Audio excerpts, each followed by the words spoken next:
বাংলাদেশে তেলের সংকট কেন? বাংলাদেশে মোটরসাইকেলের তেলের পেট্রোল অকটেন সংকট একাধিক কারণে দেখা দিতে পারে। সহজভাবে বললে, সরবরাহ কমে গেলে বা চাহিদা বেড়ে গেলে এই সমস্যা হয়। নিচে মূল কারণগুলো দেওয়া হল। ১.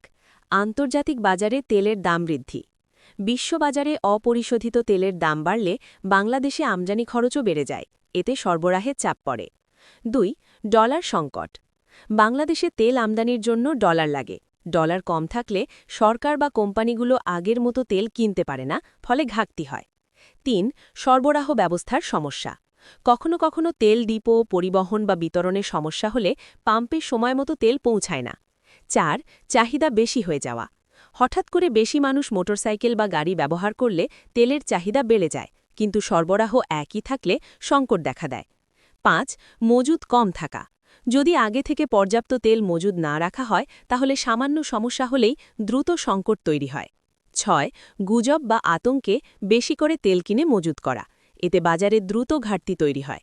সংক্ষেপে, সরবরাহ কম প্লাস চাহিদা বেশি ইকুয়াল টু তেলের সংকট।